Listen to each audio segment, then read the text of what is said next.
Podbean Live. So we, Instagram. It's slowly growing the number of places where we're just being live right now. But so we're going to start shortly. And so welcome to another episode of Above Average Black Men. Yeah. So I guess I'll do a little theme song. You might as well. And then we'll get started. Yeah. I need to show you. We need to just get the car, put it on there, and then just put through our speakers, all that. Yeah.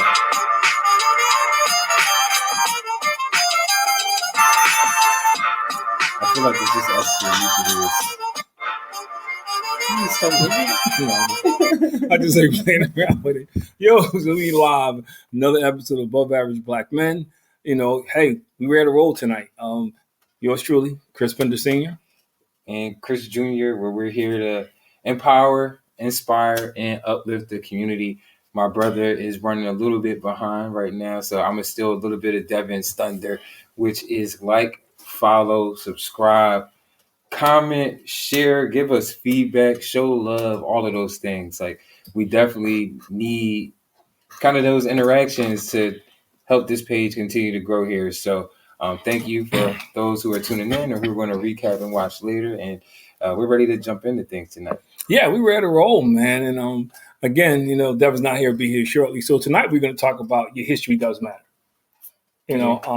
And the question I have to go with is, does the lack of knowledge about history or your history contribute to the lack of self-worth, and the lack of respect for life that we see?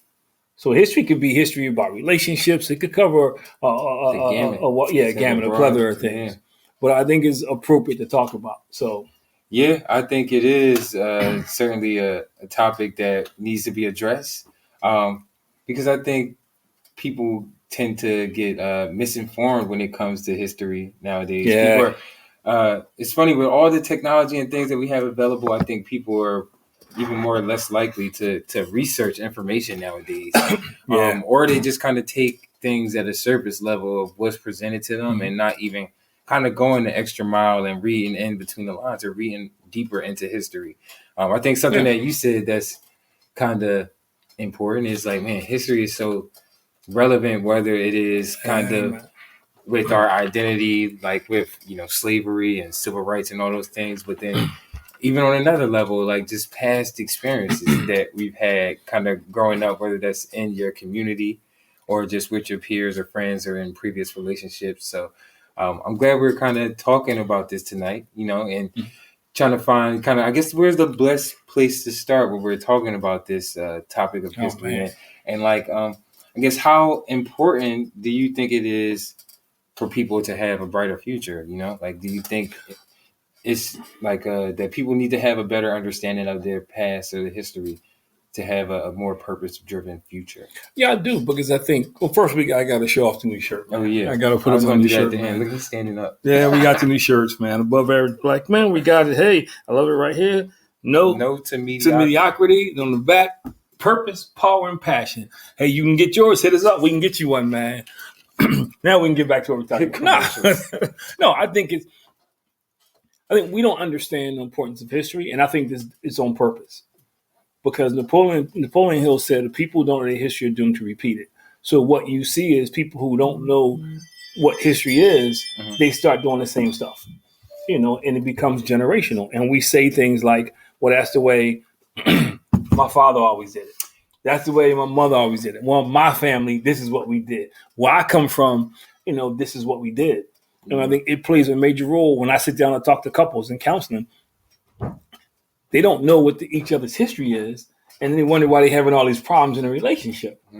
So history is important, man. Not only knowing it, but acknowledging it and understanding that it plays a role. So we can discuss it in a variety of ways. We can talk about a history as, you should know your history in your culture, history and relationships.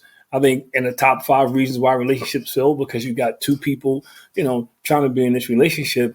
Neither knows about the other one's history, and you're trying to bring all this together, and things happen to bring out that history. And now you're dealing with it on the fly, history and how you conduct yourself. So I guess when you kind of brought up something, and relationships. I think that's always an easy place for me to go. Like just kind of how important it actually is to look back at the history, whether that is of your partner or within yourself. I think sometimes people are scared of history. You know, like it's hard to kind of revisit the past, or even in some cases, people misremember the past or history or want to remember things differently. So, I think when it comes to relationships and history, like it's cool, like it sounds good in theory, but I think the broader thing is like there's people, they're just issues. They don't want to address those things. And it's funny because I used to tell the joke in my workshop. I said it's kind of like when you break up with somebody and you see them years later and they look good. You don't remember why you broke up with them. And then 10 minutes into the conversation, the light bulb comes on. Bang. Oh, that's why we're not together anymore. And so I think because you block out history and you just think of the good part. You don't think about the things that led up to it. And if I start a relationship first, it's important that you do, understand your history and understand the history of the person you're being with, because you're trying to put this life together now. But one thing kind of you also referenced or said, and even tied into the relationships a little bit, is like this notion of generational curses.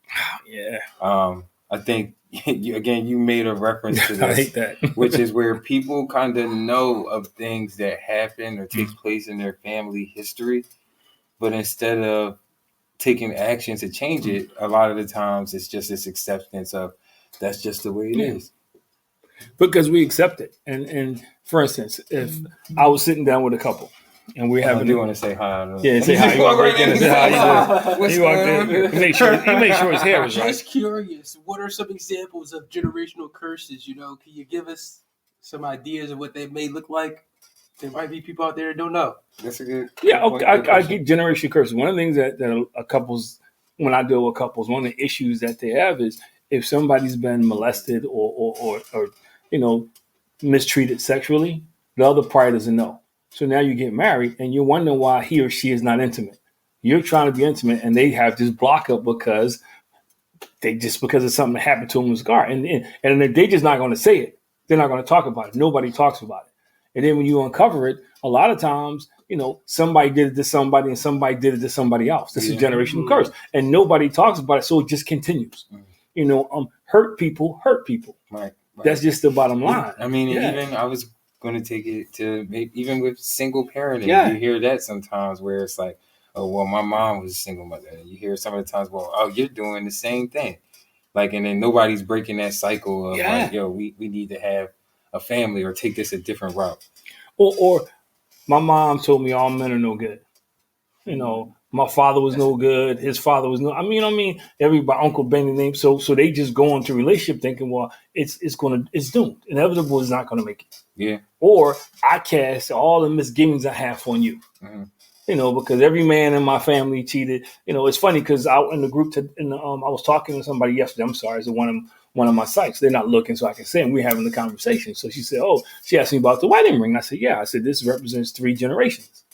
That's why I wear it around my neck. It's not mine. It's 3 generations. My grandfather, my great grandfather to my grandfather, my grandfather to my grandmother. She left to my mom, and I'm the 4th generation to have it. She says, man, the ring passed down 4 generations. Nobody in my house, marriage, don't even last that long. Yeah. And she said it like, hey. And like that's okay. And cool. somebody else with her was like, yeah, I know what you mean. So that's generational because you in your mindset, you already know. So you don't. Yeah. I mean, but what are ways that we change or counteract that, Well, I think you got to deal with it first. You got to recognize what it is and be willing to say, okay, first of all, just because it happened to my father doesn't mean it's going to happen to me. If you were able to see certain things that made it go wrong, you correct it. But you got to fight through it. You can't just accept it. A lot of times, generational curses comes down to people just accepting it because it's been happening and refusing to fight for it and refusing to fight through it and refusing to say, you know what? Just because it happened to him, I'm going to give this person a chance. I'm going to treat this person and judge this person for who they are, not for what's happened to me in my past. You guys been dating, so you know what I'm talking about. You meet somebody and they all men. You don't know all men.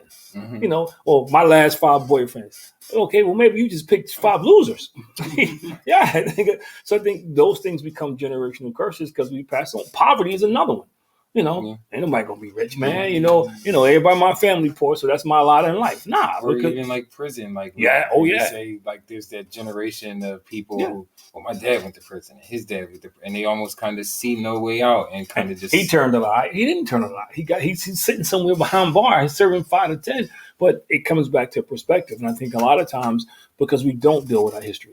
Like I say this all the time. I think one of the number one reasons why society's like it is now because we never get down to the root cause. We deal with the symptoms. Mm-hmm. We don't get down to the root cause. Like everybody's talking about gun violence. Oh, we got to get them jobs. No, that's a symptom of unemployment. Some people, everybody that's shooting people is not looking for a job. Because now look at all the jobs that's free now. So, but because but that's what everybody's trying to treat it with jobs. Nobody's treating the root cause that this person just has no value of life. This person has low self-esteem. This person just his history probably because nobody nurtured them in his family. Or he or she was raised to think that it's just me against the world, and if you don't have value, why are you going to value somebody else? Getting that person a job is not going to make that person, automatically just get value because they just see material things. So self-worth has a lot to do with it. And I think if you just like African Americans, if you keep telling somebody they came from slavery, that's the roots, there's no greatness in your family, that mentality becomes like, So that's my problem with most of the stuff that comes out when you want to talk about, like, I don't want to talk about history, but when you talk about Black history, they always want to start with slavery when it's like, because they don't know but they don't know their history. That's why. That's what they were taught, and that they think that was the beginning. They don't think that this country was built. There were brilliant Black people, African Americans, contributed to this country. They don't talk about the slave ships that came here that overthrew the people on the ship and sailed off to a British island that they couldn't even conquer. But even a greater point that you made was like that the history didn't start there with slave ships. There was way more history, prior to kings, queens. And I think Egypt, the pyramids. Imhotep, medicine, the father of medicine. So, but if you don't know your history, and I think it was on purpose. If you start somebody off thinking they came from nothing, right, and a lot of folk gravitate to stay with nothing, and that's how many times you heard. And I haven't heard it recently, but I used to hear this all the time. People used to blame stuff on slavery. I mean, what do you mean you heard? They would say, well, the reason why men act like this is because of slavery. The reason why Black people act like this, come on, man. And I get it, but most people who act like that don't have a clue about slavery. And I think that's kind of the intriguing part of this for me is like how many people use it for a crutch sometimes, but they don't really know or understand the history. And then again, to Devin's point, like it's always we kind of spotlight and highlight these negative attributes that put us as victims where, like you said, we were kings and queens and like mathematicians, doctors, well before all of slavery, Like even and I'm not going to go into it, but next weekend, not this weekend, but the following weekend, we're going to be showing the movie Unspoken. And the movie Unspoken deals with that Christianity was around long before. It hit the so-called United States of America. But yet you hear people say it was a white man's religion. Why? Because they see this picture of this Jesus, white hair, blonde hair and blue eyes and white skin. But if you really look into it and read it, and first of all, you're in Egypt. You're not walking around Egypt with white. Yeah, they hid him. And if you go back and read the scriptures, they hid him when he was a baby. You're not taking a white baby with blonde hair and blue eyes and hide him in the Middle East, and nobody's not going to realize who he. Come on, think about that, man. So, but when you don't know your history, you believe what somebody tells you. And that becomes your history because that's what you begin to pass on. You said something interesting the other day when you said that most of the history you learn from in here. Exactly. That's the point that I was about to bring up right now. Like you just said, we pretty much accept what is given to us, in terms of history, like whether that's from the schools or the movies or TV show media that we see. But I mean, fortunate for us growing up, I had you to like, all right, look at these books. Let's talk about these people. I think more of that needs to happen in our households, and it's too much of a reliance on other people to give us our history. Or TV even. Yes. But look at it now, the Woman King. People arguing about the Woman King because how inaccurate it is. But those same people are not talking about history. They're trying 16, 17. They're trying to take all history, all positive history about out of the books. But we argue, to your point, why don't you teach it? If I have an issue, when I felt like you guys went to school and they weren't giving you what you needed, your mom and I, we got to make sure you, just like my parents did with me. Yeah. And not only did I not only owe African American history, but the history of this country, which is equally important. Mm-hmm. The history of our family. My grandmother, just like I used to tell y'all, I know y'all laugh about all the stories I tell y'all, but that's how they pass stuff down. So I know the history of my family. I know my family is not a prison family. So when somebody comes, one out of 3 African American males, no, not my family. Yeah, we don't graduate college. In my family we do. Success is rare. No, it's not rare in my family. But when you don't know your history, you believe the narrative that people paint for you, and I think that's what we're dealing with now. Even in relationships, people go into this relationships with baggage, because mom has told you something for 10 years. For 10 years, she told you men are no good because your daddy was no good. So how are you going to be in a successful relationship unless you deal with that part of your history? Yeah. So related to our history and kind of bringing it back to schooling a little bit, it's like, at what point was it like maybe a turning point of like it was this reliance on you getting this history information from school versus your grandma was telling you something or your mother was telling you these things and their experiences because they were a lot more closely kind of living in those situations. Well, I'm spoiled and I was brought up in a unique time. I went to a school called Stokely School, which no longer exists. It was an old school 16-room stone building. Everybody knew each other. They had a parent school association. My grandma served in the parent school association, and they made sure we learned we had Black history wasn't a month. We did it all year long. Mm-hmm. So that was one thing. And there was white teachers in the school too. So let me make that clear. It wasn't like it was all, but they made sure we militant school. Yeah, because everybody, when you say that, people think, oh, well, that's it. No, there was a lot of Miss Fishkin. There was a lot. We had a lot of teachers. Don't do the play. Yeah, we had a lot of Caucasian teachers who made sure we understood history because they want us to recognize, man, that we were better than the neighborhood, that we could become something. And my grandma was telling me stories, man. Like it's funny because she would tell me all the time, and now I kind of understand the depth of the story. But back then it was funny. Because she would say how her grandfather came to this country, how he became free was because he figured out how to get his chain off. So when they got off the boat, he ran. He ran the opposite way and he jumped in the river. So, because, they used to bring him in down, and he jumped in the river. That's how he got away. That's how he became free. And when you're little, you kind of laugh. You think, come on, really? Yeah, sure. But as you get older, you start to realize like, yo, wow, that's deep. Yeah. That the first free person in your family, that's how it started. Right. Because he had the guts to run, and like, what if he didn't run? How much longer would it run? And when you meet other people, you start hearing about family history when, back then, because people were coming and talk to us about the civil rights, and you saw this, the black and white movies with Ozzie Davis and Ruby Dee. So when you saw the dogs biting people and you saw the army, the stuff people were doing, little girl trying to go to school and grown people out there spitting that, that stuff resonates with you. And it teaches you where you come from and it teaches you to value things like education, so you do matter. You are valuable.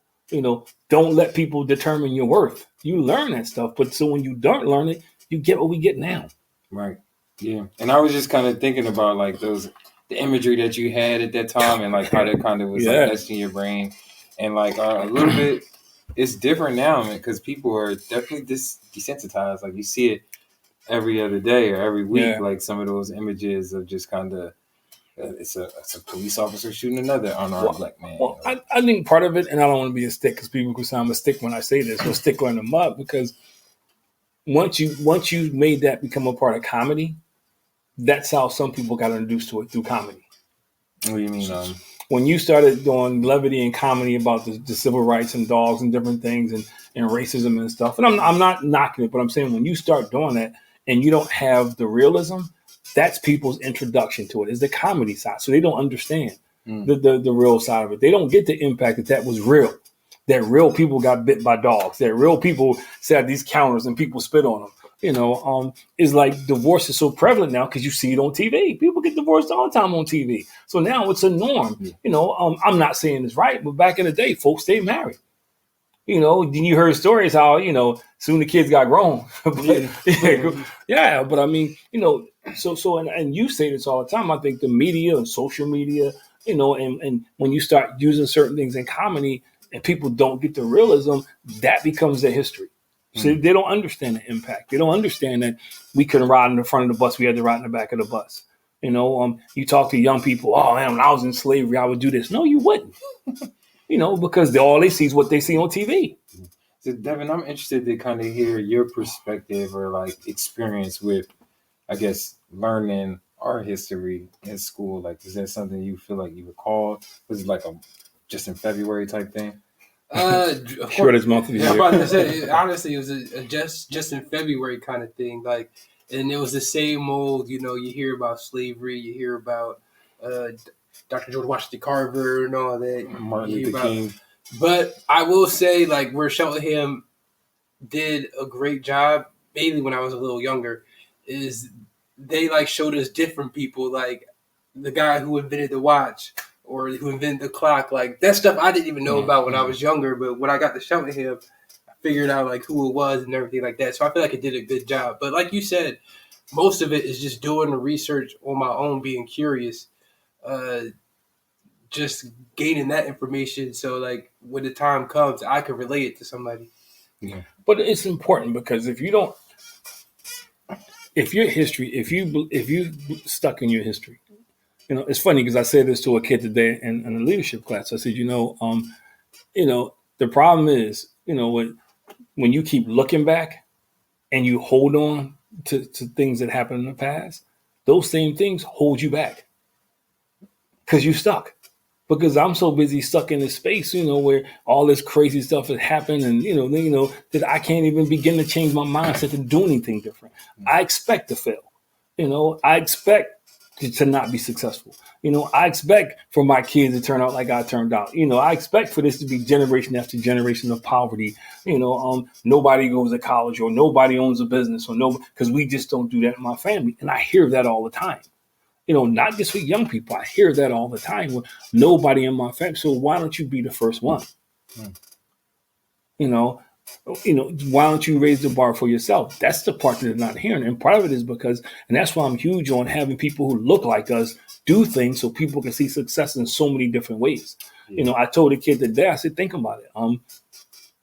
He had on one of the little floppy hats. I call them Gilligan hats. The hats. The one y'all teased me about that I got upstairs in the thing. Yep. So he had a hat on. I said, just think about that hat for a second. I said, I guarantee you when that hat first came out, everybody was laughing, cracking up. Dude's a billionaire now because everybody's buying. So somebody had the vision to be different, to come out with that hat, to take a risk. To take a risk. Yeah. And kind of, again, we're leading to our topic of changing history. Yeah, I just had some questions, I guess, to open for both of you guys here. Is, I guess, what are ways that we can begin to, I guess, make history important amongst our community? And like show them ways where it's kind of is beneficial for you to know these things in order for you to kind of, like you say, have purpose and have a better kind of vision for your future. So I think, now I'm going to go to Mackenzie. Because it starts with the parents, it starts with the school. I look at him at 3 years old and I look at the stuff that he's exposed to. Like he watches this Motown cartoon. And it goes through black music and stuff like that. He's learning. He watches this Black Inventors thing. I forget the name of this show that comes on. But these little kids in African American. So he's learning now at that age. Yeah, and I think the reason I'm asking that and like really wanted to highlight that too is because there's the debate of what is being taught in the schools, and it's like at what point do we look at ourselves and be like, all right, we teach some things outside of the school, clearly. Like, why can't we take the extra steps or times to teach them the appropriate history and things that we need to know? Because we don't see, I think it goes back to not knowing our history. Because, and I'm not saying we go back to this point in time. It just bothers me. We leave other people to teach us that. But when we had separate schools, African Americans was very well educated. We had more doctors, we had more lawyers, we had more teachers. It wasn't until we started relying on other people to educate us that we started sliding down the scale. Yeah. It wasn't until we started getting into when we decided to bring these cultures together that they decided that they weren't going to teach us, and this is part of history, when they decided, okay, I got to have this black person in my class, but I'm not going to teach them the same I'm teaching these. Hence, when you look at some of the AP classes out here, how some of them are, so it still goes on today. So I think we were in such a rush to assimilate, to become a part of this culture, that we forgot about the things that made us great. We forgot about the things that were important, and we thought just becoming a part of the culture was going to change things. No, you still got to learn. You still got to aspire for greatness. But if you don't know your history, you wake up one day and somebody tells you how, man, I remember when blacks couldn't go to school with white. So you think you accomplished something because you're going to school with white people. You ain't learning nothing. But you think you accomplished something. We made progress. That's the narrative that you get when we have history, and that's where you can see some of these conversations and debates taking place. Where it's like, well, look, we at least got this now, because all you learned was that we wasn't able to be in the classroom. We wasn't able to use a water fountain. Like you had to use separate bathrooms. So now, when you see all the other things, you're like, oh, we don't have that anymore. Man, we got it made because I can go in the same bathroom. We got the same water fountain. I can get in the same line. We can go to the same schools, but we're not being educated the same way. Basic human decency. Look at the stores in our communities and the stores in other communities. I hear when people see, it's funny because when I talk to people, they don't realize that you can be black and be from Montgomery County too. So when Caucasians had this conversation, like I'm talking to a principal and she says, she says, where you grew up at? I saw. I told her where I grew up. She said, yeah, but it's funny because she's in an African-American school. It's funny how, because out in Montgomery County where I live at, we don't have that problem. It's different out there. So I'm laughing. So she was like, what's so funny? I said, well, actually, I live in Montgomery County. He's all look on her face. Yeah. And we do but have some of those they problems. but they just assume though. But they assume that it's like, and I think that's still a narrative amongst us. We do the same thing. We make certain assumptions based on zip codes or appearances, and instead of focusing on the more serious matters. Like, education is key. And I'm not saying everybody has to go to college, but you need to have a not just a diploma, but an equivalent of an actual high school education. We have people who don't know the history. You can't sign their name. People died for the right to learn how to read and write and sign a name. We got kids now, man, who can't even write their name, man. Yeah, which is just a slap in the face to all the things that people have done. Yeah, before us. Just think about it, man. I see grown men walk around with their pants hanging down. I'm thinking to myself, like, yo, it's like fighting and dying to get the liberties that that's the thing we picked up in prison, man. Black folk used to wear shirts. Trash men wore shirts and ties, man. They wore suits. It was an honor to be dressed up. Nobody wanted to walk around looking like that. We volunteer for it now. And I think because when you don't know your history, and I think, for instance, and I'm not knocking it, so don't get me wrong, it's the same thing with hip hop. People look at hip hop, they don't look at the whole culture. They look at right now with all of the language and all the craziness. They don't go back to the original roots when they had a message in it, when it meant something. They just listen to it right now and they think and it's not. Everything has a history. Everything has a root. Everything has a beginning. And when you don't know your history, you fall for anything. And that's what you see now. I feel like you see people just being kind of selective and picking parts out. Like I'm not a Tupac fan, but he was brilliant. Everything he said wasn't death and destruction. Right. But that's all people take. Exactly. That's what I'm saying. That's all people take, man. That's all people take out of what he said, man. And it's crazy but when you don't know your history, people feed you stuff. And like today, we're in class today, and I see more and more people with Kanye West hoodie on. So 3 guys sitting with the hoodie on, man. Holding it on. With the essence, he got the thing, and God, I didn't know what it was. I had to ask somebody and somebody told me what it was. This was a couple of weeks ago, but they sitting with the hoodies on. I'm like, yo, do you believe in God? Why you ask me that? I said, do you even think Kanye West believes in God? Some one guy was like, nah, man, but that's the hoodie you got on. See, you don't know. Yeah, they just doing and going. Yeah, you don't know, and online. You don't. And I'm not saying everybody has to be a Christian, but when you don't know, you fall for anything, man. People tickle your ears, they sell you stuff, man, and you just buy it. Yeah. So again, question to open up to you guys related to history, like how much do you feel the onus is on kind of at home or on the parents or like just in the community, like when it comes to educating our people? Like, Do you feel like it's something that we get? I have three answers. Because you wanna know why I keep asking this question and rephrasing it like number. Yeah. Because again, it bothers me when I look on TV and they're like, "Oh my gosh, I can't believe they're not teaching this in the schools, or they're doing this in the schools." And I feel like there's way too much reliance on what they think the schools are. You want the school to raise the schools. I have three answers. I mean, it should be a part of school curriculum because that's a part of education. Yeah. However, when you realize something is not happening, you have to fill the gap in. You got to stop saying it should be happening, it's not happening. And me, I always say something that's controversial. Crazy. Why can't churches have Black libraries? Why can't churches, just like you teach Bible study, why can't you teach African American history to your kids? Why can't you just say, hey, this is, that's not. I'm just saying you can do that. You can go to whatever few libraries are left. You can, invite some kids, take them to the library. We gonna do something in the library. Get somebody in your community, sponsor an African American reading club or something, or highlighting it. So there's things you can do in your community. As a parent, if you don't know, find out. I mean, the crazy thing about now is you would think with all the access we have to information that we would be smarter. But you ain't even got to know. You can fake a 3-year-old by just zooming on your phone and start reading it. So we can do it. But the object is, the question is it important to you? Mm. How important is it to you to know your history? How valuable is your history to you? And to a lot of people, it's not. To me, my parents have meant everything to make sure we know it, man. And just like you guys did, we had assignments in the summertime. You just run around playing around, man. Summers. We'd be talking at these conversations. My father was one of the first African American guards. And that was when Philly had two police forces. They had the park police and they had the city police, and they were both legitimate police departments. And Rizzo decided to merge them together because he was a little jealous of the park police.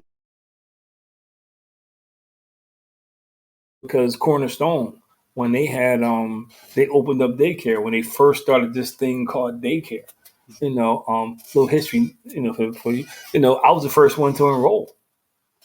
And it was funny because we actually made too much money, but because the news, everybody that took our picture, they had to keep me for a year. Because we were the first ones to enroll. My dad was standing in the uniform and everything, and they couldn't do anything because they were advertising and people took pictures and everything. So my picture was up in there for a long time, man, because we were the first ones to enroll. I think your model. But my parents were constantly talking about history, talking about our family history, talking about this. When I got around my uncles, they were talking about history. My father was an avid dirt bike racer, and he was actually one of the best. And they would tell the stories about how they had to have a black racetrack because they wouldn't allow the race on the white racetracks, but the white guys would come down to race them because they wanted to race against the best. Right. But they couldn't go there. So I learned that stuff. And my father, you're not talking about 80 years ago either. You know what I mean? You're not talking about 80 years ago. So how, I want a question open to both of you guys again, is like, how important is history to you, and like how has it impacted, I guess, your life on a daily basis? Can I go to this point? Yeah. I love history, actually. Like, that was actually one of my favorite, subjects in school. So I always found history intriguing, especially when it comes to our history or African American history. I've always go rock with that. I always want to learn more. So I think it's very important in my life because if you really don't know it, you are doomed to repeat it. So there's certain things that, that could have happened in your family history that you might be going through right now. You open up, right. You can talk to someone in your family. Maybe they've been through that situation. They can help you get through it, break that generational curse as we were talking about earlier. Yourself? I mean, for me, history is it's important, man. It's the root of who we are. It's how we know who we are, what we come from. As old people say, the cloth that we made of. My family history was important to me, man, because my father taught me, man, even though we lived in poverty and crazy stuff was going on, that's not who we were. He was able to talk about different people in my family who did different things, who accomplished certain things. My father was an entrepreneur before there was an entrepreneur. He was a police officer, had his own business on the side, doing stuff, so we had those conversations about history growing up, more lessons than conversation because he talked and we just listened. Just the fact that I was able to pass certain stuff on to you guys that you weren't going to read, wasn't going to be in a book. I see Nicole pass that on to Mackenzie. History is what shapes a lot of families, man. History, it can either make you successful or it can, bury you. Right. I think even understand the history of this country. Like, it's funny because when people argue about the country and everything, and they talk about the African Americans, I say, well, the first person to die in the Revolutionary War was Crispus Attucks, and he was black. So how ironic is that? Yeah. And then people look at you like you crazy. So, but you need to know that. You need to know the history, of this country as much as you can. And people don't. We didn't come from slaves. We were kings and queens. And unfortunately, when the tribes fought each other, which is funny, people talk about it, but Caucasians do the same thing. When you conquer somebody, you take. Romans did it too. Mm-hmm. The Greeks did. Everybody did it. You became their slaves. But it's interesting how we've turned it around and made it such a bad thing. Yeah. And it's still bad, but we made it like something like we only did, like black people cornered the market. That's just, it's crazy. When you know your history, the reason why we became slaves was because the Indians would die. They would run away and die. They didn't live long. And they figured out that, that African Americans became slaves. We weren't dying. We were multiplying. Bigger, faster, stronger. But we were free, because we were survivors. The one thing about growing up on the continent of Africa, you're talking about fighting lions and tigers and jungle malaria, so African Americans were survivors. So we were kind of, unfortunately, the ideal laborers. And when tribes captured tribes, they captured warriors. They weren't capturing feeble people. Right. They weren't capturing dumb people. They were fighting. They were taking warriors and they were taking other kings. So they were taking the brightest of the brightest from these other tribes. And that's the part people don't understand. That's how America is built, because, if you ignorant in Africa, you're not going to become brilliant just because you came to the United States. So people kill me when I hear them talk about that. All of a sudden, slaves came to the United States, right? And they became, they brought this knowledge with them. And if you go back and look at Egypt, they, rather than say a black man built the pyramids, they say Martians came down and built it. But people of color, if you don't want to say black, built the pyramids. Yeah. They had cranes before cranes. Imhotep, the father of medicine, is a person of color. If you know your history, you recognize that. If you look at the Greeks, Alexander the Great and all those people, they didn't become famous until they were 18. In 19, 20, 25, 30. Why? Because they didn't get the knowledge until Alexander the Great went over there and conquered and brought the books back. Mm-hmm. So it was stolen knowledge. Mm-hmm. That's why you never heard about Aristotle and those guys until they were all grown. You don't all of a sudden get 25, 30 years old and become a scholar. Come on, man. So I think, these are the things, and they still can't duplicate the pyramids. They still can't figure it out. They weren't bombing people before they even couldn't bomb people. They were, mummies and stuff. They still finding mummies and stuff. So, which is wild to me, is that they still finding bodies that are intact like that. I feel like that goes to show you that, they know who we really are. Yeah. If that makes sense, But that's why I'm not going to tell you, because I don't want you to know. And that's kind of the point that I'm making about, like, I don't want you relying on other people to give us or spoon feed the parts of history that they want us to know. Where I think, again, it is on us to kind of take that extra mile and learn the ins and outs of. Well, my question to you is then, how do you turn it around? And I know you may not know, because you got to remember, you got a whole generation who don't know their history, who have kids. I know that. Who've been raising these kids, man, who don't have a clue. They don't know their family history. They don't know any history. Yeah. I mean, even part of it is starting with the conversation that we have today, just showing and discussing the value of it. One thing Devin mentioned or said is that, history, everyone kind of said this tonight, history repeats itself, and if you don't pay attention to it enough, you either are bound to fall victim to it, or you can use it as a way to plan and maneuver in the future. And even just kind of saying why it's important to me, like, it certainly gives me gratitude, and it fills me with purpose a lot of times, like knowing what's been done before me, what has been kind of set up as a foundation, and then, like, how can I build on that? Your history will either hold you back or propel you to a brighter future. That's the two things that's going to happen, man. I said this to a group of young men today. I know I exceed every expectation people have for me, because I didn't let people tell me, tie me to one out of every 3 African American males in North Philadelphia go to prison. Black folk out in North Philadelphia don't go to college. I don't let people tie me to that. Oh, if you're an athlete, you dumb. I don't let people tie me to that, man. And I think the problem with this now is you don't know your history, so you fall prey to whatever narrative somebody paints for you. And I think that's what you're seeing now in society. Yes. They want us to think all we do is run around, shoot, stab, and make babies. They want us to believe that we don't take care of our kids. They want us to believe that we don't finish anything we start. Mm-hmm. They want us to believe that if we move into a neighborhood, we're going to tear it up or we're going to tear it down. And we feed into the narrative. Why? Because my father was like that. My grandfather was like that. Everybody I know was like that. Well, you know the wrong people. You need to start changing your circle. And you hear it more often than not. I hear people say, well, you don't understand. Everybody in my family did. Everybody in my family never did. You hear it over and over and over again. And it's like, why do people accept that, you think? Like, accept those? Because it's easy. Just chalk it up to it's easy. It's easy to be the victim. It's easy to be the victim, and it's easy not to try. See, if you don't try, you can't fail. But it's like, again, I always kind of bring this up, like, because it is intriguing to me to think about when did that switch hit? Just when people, our community at some point in time was filled with a lot more people that were kind of willing to put in some work and effort, and it just kind of boom.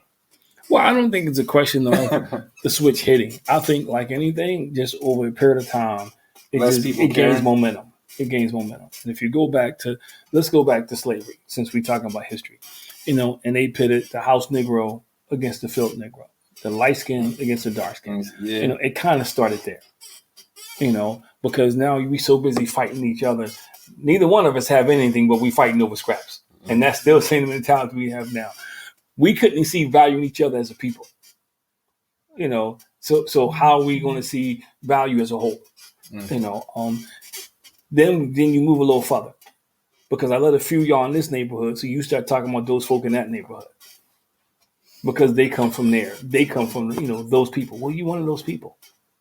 So if it's been slowly happening over a period of time, I leave a neighborhood, I'm not going to do anything back in that neighborhood. I'm just going to talk about the neighborhood, how bad the neighborhood is. But what do you do to give back? I take it back again.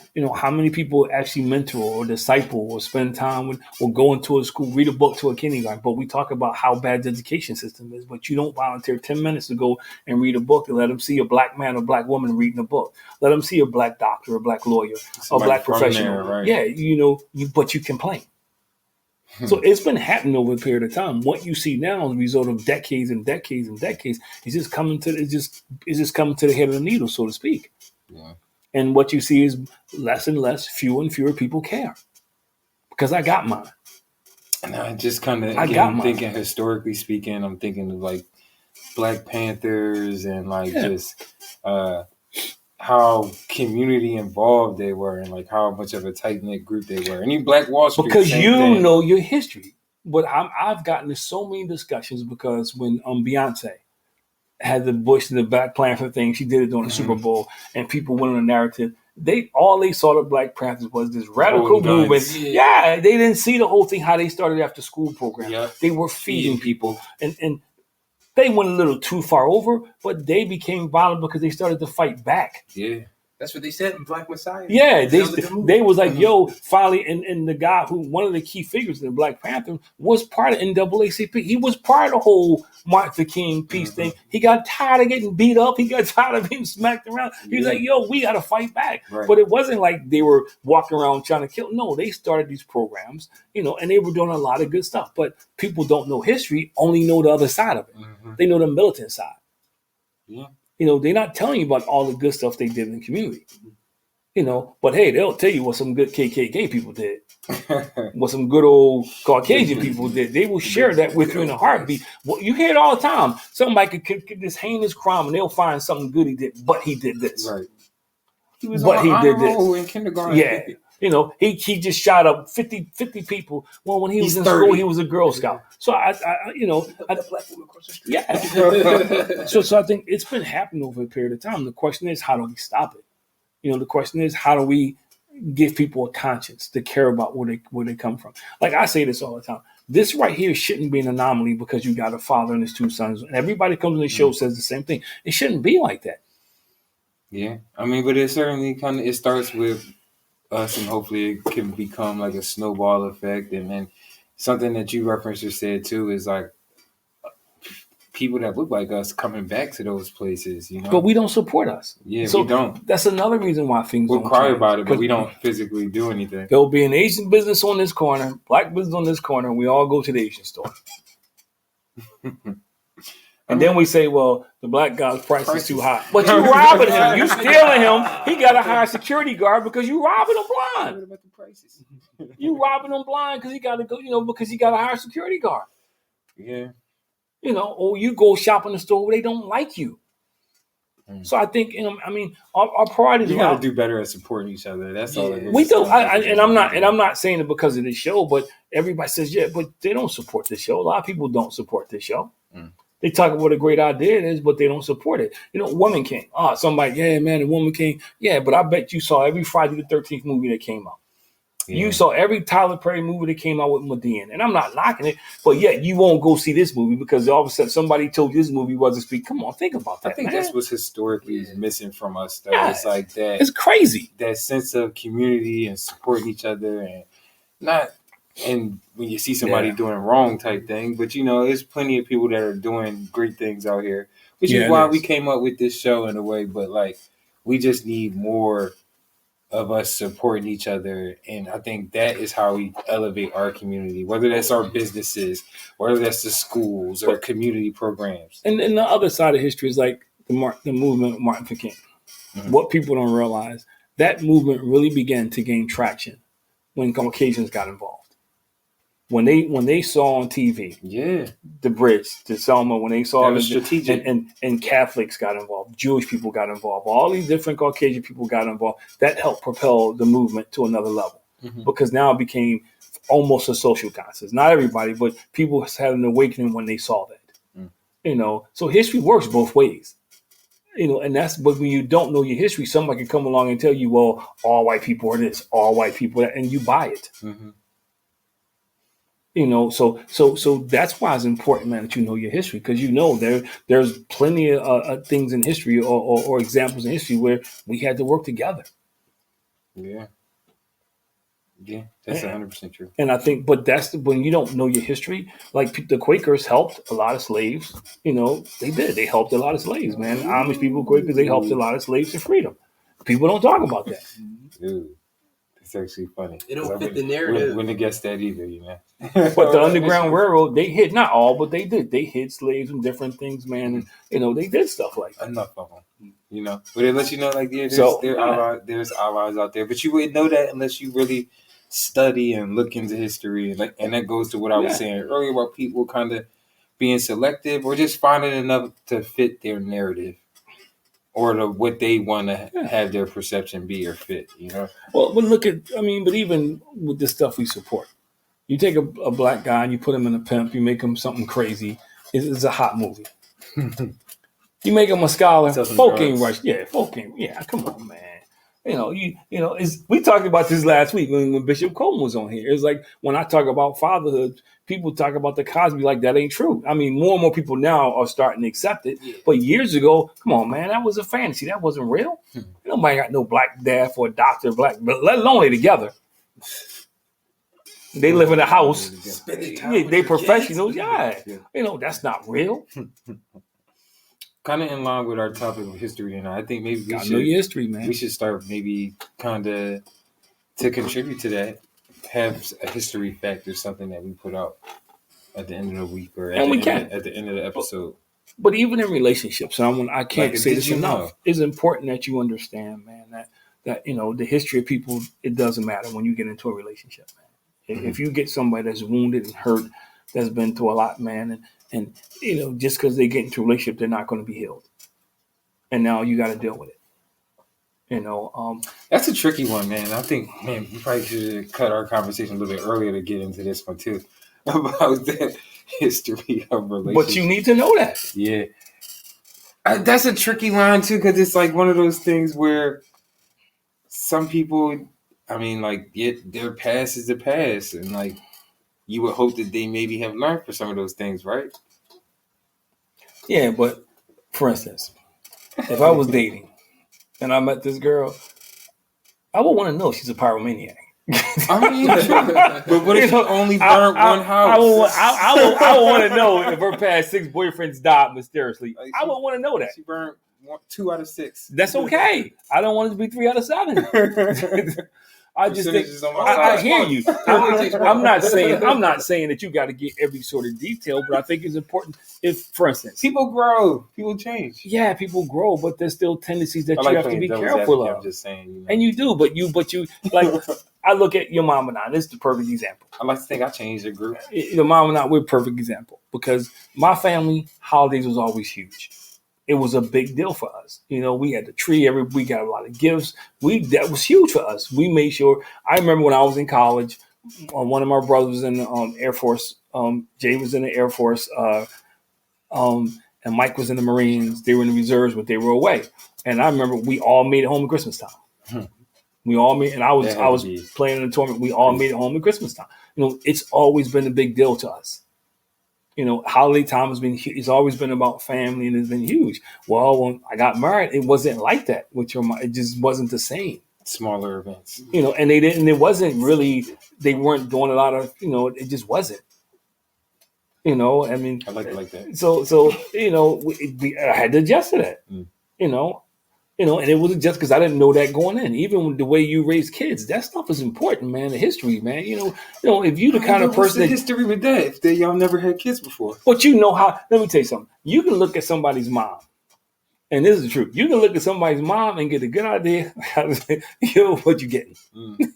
You can, because it's not 100% proof. But most of the time, but history matters. Parents, so they don't want to be like that. They want to go another sometimes. Like but for instance, if you believe in spanking, whooping, because you got whooping, you got tore up. That made it seem like you got a bunch of them. You got tore up. So that's your philosophy. You never talk about it. You get married. So the first time your kid do something, you're ready to go in. And then she's talking about, well, no, we want to put him in timeout. See, look. So history. I'm not saying everybody's going to do, but that stuff is important, and we don't. If they come from a history where they just spent money. They just everybody was broke all the time, but they had the latest gear. They had all, but you didn't know when you flipped the switch if the light was going to come on. You didn't know what was going to be in the refrigerator. If that's somebody's history, they're accustomed to that. You need to know that because now you're trying to save and they trying to spend. You're trying to say, I'm thinking about a future and I'm living one day at a time. I got it. You earn it, I burn it. That stuff matters. And you, so it does. I'm not saying every sort of detail, but people's history, some people do change, but a lot of times your environment contributes a lot to who you are. Certainly does. Yeah. So how you view relationships? If I view a relationship that all men are entitled to cheat. Look at stupid Herschel Walker. He just ties right into him. He down bad. Like, come on, man. Why would you use the analogy of a bull? I didn't even hear what he said. Oh, I didn't hear. He was trying to justify because they were getting about the relationships and all that thing. And you use the analogy of a bull. A bull will stick anything because that's what it's supposed to do. Man, my goodness. But see, because he believes that. That's embedded in him. He's a crazy dude. Yeah, but it's embedded in him. His brain is not working. But it's embedded in him, man. And thank God his kid's being raised by somebody else. Woo. But what do you think he passed on? What do you think he gonna pass on to his kids? Herschel do football. Let's look at racism. Racism is typically passed down. It's like a parents teach their kids. It's part of family history. Mm-hmm. It's part of until somebody says, I'm not going to be like that. It becomes part of the generational curse, whatever you want to call it. It's a part of the history. I don't even know if I want to call that one a curse. I'm broke. Choosing to do it. I'm broke. I don't mind being broke because at least I got the latest gear. Hey, because everybody in my family was like that. So that's almost like a mindset. But it's history. A change in mindset. So I hear you that people change and people do change and people break the cycle. But if you're not aware of it, you can't break it. If you don't see anything wrong with it, you just continue the cycle, man. Yeah, I feel like that's a good point. Good close here. And that's the realization. Man. Yeah, Dev, I don't know if you got anything that you wanted to kind of close out on or with? Well, from someone that loves history, like I said, this is a very great conversation. It always is important to know your history so you can pass it on. So that's all I got to say. Honestly. Yeah, I mean, to kind of go with that, I think we need more conversations just in general about our history. Like I said, I think we're going to try to more people willing to teach it. Put out some fun facts and like stuff that people might not generally listen to. I think that's a goal for us, like on this show, to play our part with making sure that we're imparting some history out there. But kind of like we've mentioned in reference throughout the show, it's so important for you to know and understand and like kind of take the extra mile to learn that, because again, history is constantly repeating itself. It's so cliche. But when I heard it, I was like, like really? But then the older I've gotten, I really can see like, man, nothing is new under the sun. But as we close, learning becomes contagious. Yeah. Because I'm not going to be around Devin and Chris if they're having conversations I can't participate in. True. If they're raising the bar in their conversations, either I'm going to raise the bar or I got to find some new friends. Mm-hmm. If all I can talk about is sports, and I get around you guys, and you guys are talking about investments, and you're talking about culture, you're talking about social issues, you're talking about current events. How long do you think I'm gonna stay around? And I think it's the same thing. It's the same thing when you're going out with people, man. I think that's why you need to be. The history, man. Be able to talk about things. Yeah. Don't. I don't like this term, but we do. We dumb it down, and then we wonder why we end up with the wrong people. That's so true. We dumb it down, we sacrifice, man. But if know your history. My thing is this, man. If you know your history, then you know who you are. Mm-hmm. And if you know who you are, nobody can ever define you. Yeah. And that's what it's all about, man. Because there's always going to be somebody trying to define you. Why you wear your hair like that? Why you got a show? What do you mean by, it's always somebody trying to question who you are. You're trying to be above average. Yeah, it's somebody. Yeah, how dare you try to be above? What are you trying to say? I'm average? Nah, you say I didn't say that. You want a shirt? You can be above average. But I think, and because it comes back to perception. And your perception is based on how well you know yourself, how strong you feel about yourself. Mm-hmm. And my coach used to always say, don't let your perception screw up your reception. Don't let what you perceive impact the ability of what you receive. And most of us, our perception screws us up because my perception is based on me. So I see this shirt, I'm threatened by the shirt. What are you trying? Because I settle for mediocrity, right. And you never said it to me, but that shirt just reminds me. So now who you think you are? And that's why I purposely put on the shirt. No to media. And it's funny because I started to put 2, like the number 2, and I don't want to confuse people. So I use the word 2. But I think we have to make a decision. And this is off topic, but we got to make a decision that I'm not going to be mediocre, man. I'm going to live my best life. Mm-hmm. I'm going to live my best life, man. And whatever I got to do to do it, get rid of some friends, change my thought process, read some books, know my history, because history will also tell you what went wrong. Yeah, for sure. For sure. But I know how sensitive you're about that, man. And we have 2 minutes to go. I see 1 minute. But no, this is a great show. And Devin, I stole your lines earlier today, so you might as well hit us. Like, follow, subscribe, share, comment, interact with us. Our goal is to hit 500 subscribers on YouTube. And we are selling our shirts, man. We're going to have them. This is our newest shirt. Hoodies. Yours on the back of your chair, Devin. We got shirts. We got hoodies. Yeah, man. There. We got hoodies. We got shirts. We got all. I'm just saying, we're black men. Of different shirts. And it says it, man. Yeah. No to mediocrity. And on the back it says.